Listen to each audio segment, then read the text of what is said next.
Hello and welcome to today's video. Today I'm going to take you along with us as we redo this entryway area and just make it more inviting and homey. We're going to be doing that entryway table right there as well as a gallery wall beside it. Everything that you'll see in today's video is really affordable. The entryway table was about $130 and we got it from Walmart. So I'm really excited to take you guys along for this. I started by laying out all the things that I thought I would be putting on the entryway table. It kind of doesn't look like a whole lot when I'm looking back at the footage right here. However, it does come together very nicely and sometimes less is more. So I started by firstly I went and got myself an iced coffee because we can't do anything without iced coffee. And then I started by placing this arched mirror here. I love an arched mirror. I think it just adds something extra to the space. I love the height of the mirror as well. That mirror was around $80 and we also got it from Walmart. The first two times I ordered it, it came smashed. The glass on it, the mirror was smashed, but on the third time we got lucky and it was all good, thankfully, because I don't think I was going to order it again after the third time. And then I laid down some eucalyptus leaves, as you saw. Eucalyptus leaves or adding any kind of greenery to a space will help add some color to it without being like too overboard. Sometimes you want to add some color to a space but you're not really sure about anything too bold. So greenery or flowers, that kind of thing is always a safe bet to go with. Then I added the candlesticks, mainly because one, I love candlesticks and they are very warm and homey, but also because it gives height. I think when you're decorating a space, you definitely want to go with different types of height and textures that'll really bring your space together. So I went with the candlesticks. I got those from Wayfair, and then the candles inside of it actually smell like vanilla, and I didn't realize that until I opened the box. I got those from Walmart. I think the 3 sets of candles were about $10, and then the candlesticks were, I got them on sale from Wayfair for $30.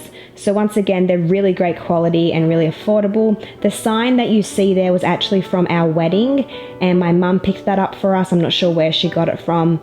And then the little vase was from Amazon, and then the flowers, I already had the white ones, and then I just added some extra eucalyptus leaves to tie in with the wreath that's there. The basket and blanket I already had, but I think I might change that out and get a new one. And then the lantern, I also already had that, and that was from our wedding as well. The only thing I want to change is maybe potentially adding a runner, but the one that I want is out of stock, so we'll see how it goes. But I'm really, really happy with how that space turned out. And then I moved on to the gallery wall. So you'll see here I started to put the pictures into frames. I bought these frames on sale from, where did I get them from? I got them from Hobby Lobby. And I think they were about $25, $30 frames, and I think I only paid around $10 a frame. They weren't matted, and I decided that I wanted a more formal, uniformed look, so I ordered the mats from Amazon. I got a pack of 10 for $30, I think it was, so really reasonable. I have 9 frames there that'll be going up on the wall, and then I printed the photos at, where did I print them? I printed them at Walgreens.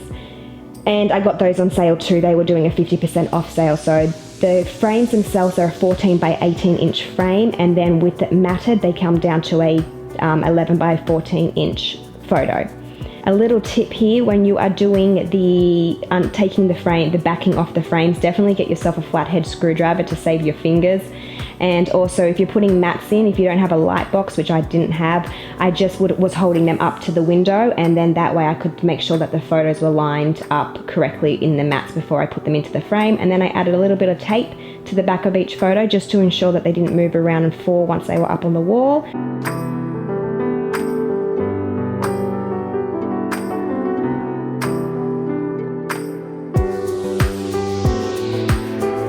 And then we started the process of getting the frames up on the wall. Oh my gosh, this was a process. It wasn't really that bad originally. Like, we started mapping it all out, and my husband was measuring everything out, and each of the frames has 2 picture hooks on the back, 2 hooks that attach to the picture hook on the wall, I should say.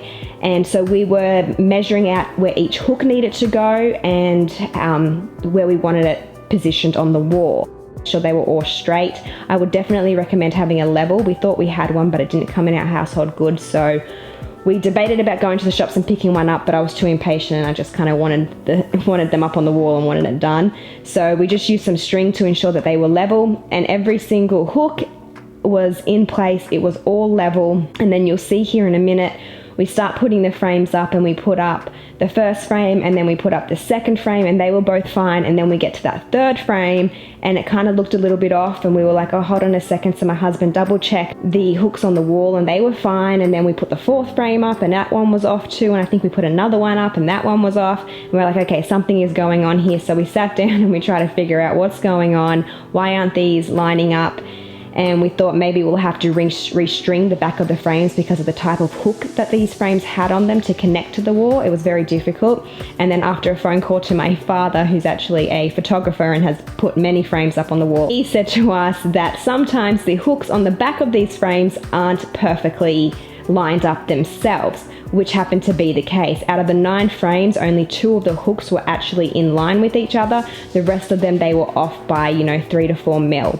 So my husband had to line each one up individually to the wall. So if you actually take the frames off the wall, the hooks aren't correctly lined up, but the frames are all perfectly lined up. A little bit of a tip, make sure you're checking the back of your frames to make sure where the hooks are on the frames, they've actually put them on properly. But this is the end result, and you guys, every time I walk past this gallery wall, it makes me smile. I love it. It looks so great in our entryway. I love the entryway table. It came together so nicely, and it's simple without being too much.